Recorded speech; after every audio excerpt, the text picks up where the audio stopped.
Right, మరో breaking news చూస్తున్నాం. ఎర్రవల్లిలోని KCR farm house లో కీలక సమావేశం కొనసాగుతోంది. బీఆర్ఎస్ అధినేతతో కేటీఆర్, హరీష్ రావు మంత్రాలు జరుపుతున్నారు. ఆగస్టు 8న తలపెట్టిన కరీంనగర్ లో బీసీ సభపై చర్చిస్తున్నారు. దీంతో పాటు ఎమ్మెల్యేల అనర్హత కేసులో సుప్రీంకోర్టు తీర్పుపైన కేసీఆర్, కేటీఆర్, హరీష్ దృష్టి సారించారు. భవిష్యత్ కార్యాచరణపై మంత్రాలు జరుపుతున్నటువంటి బిగ్ బ్రేక్ న్యూస్ చూస్తున్నాం.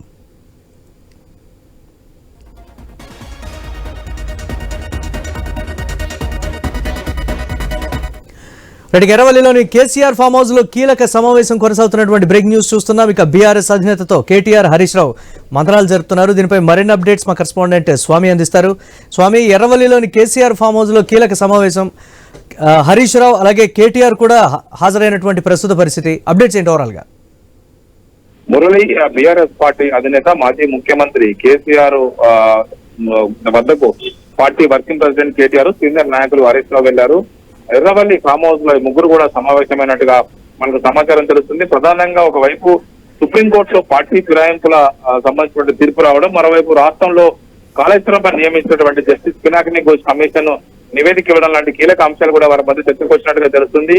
ఒకవైపు బీసీల ఇష్యూస్ సంబంధించి దేశవ్యాప్తంగా ఒకవైపు పోరాటం చేయాలని చెప్పేసి కాంగ్రెస్ పార్టీ చూస్తుంది. దీనికి సంబంధించి వారు రాష్ట్రంలో కాంగ్రెస్ పాదయాత్రలు అనేక కీలక రాజకీయ అంశాలను కూడా వారి మధ్య చర్చకు వచ్చినట్టుగా తెలుస్తుంది. ప్రధానంగా ఇది కాళేశ్వరం కమిషన్ రిపోర్టు, అదేవిధంగా వైపు పార్టీ ఫిరాయించిన బీఆర్ఎస్ ఎమ్మెల్యేల పైన అనర్హత వేటు వేసే విషయం పైన మరింత ఫోర్స్ పెంచాలని చెప్పి వారంతా కూడా భావించినట్టుగా తెలుస్తుంది.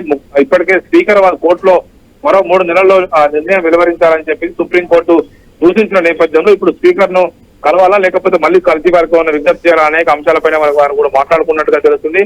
ప్రధానంగా సమకాలీన రాజకీయ అంశాలపైనే ముగ్గురు మధ్య చర్చకు వచ్చినట్టుగా తెలుస్తుంది. బీఆర్ఎస్ పార్టీ ఒకవైపు కొద్దిసేపటి క్రితమే party working president KTR supreme court ఆ తీర్పును స్వాగతిస్తూ ఆయన ట్వీట్ చేయడం జరిగింది. దీనికి సంబంధించిన విషయంలో పార్టీ యంత్రాంగం అంతా కూడా త్వరలో వచ్చేటువంటి 10 బై-ఎలక్షన్ ఉప ఎన్నికలకు సంబంధించి సిద్ధంగా ఉండాలి, అందరూ కూడా కలిసికట్టుగా పనిచేస్తాం. సుప్రీంకోర్టు ఇచ్చినటువంటి తీర్పు మనం స్వాగతిస్తున్నాము. ఈ సంచలనమైన తీర్పు ఇచ్చింది సుప్రీంకోర్టు. ప్రజాప్రతినిధులు అడ్డదారి తొక్కినంత మాత్రమే భారతదేశ ప్రజాస్వామ్యం నాశనం కాకుండా సుప్రీంకోర్టు కాపాడినందుకు ధన్యవాదాలంటూ కూడా కేటీఆర్ ట్వీట్ చేశారు. గత ఎన్నికల్లో పాంచనాయ పేరుతో పార్టీ మారితే వెంటనే వారిపైన వేటు వేయాలని చెప్పి. Right, thanks for update Swamy.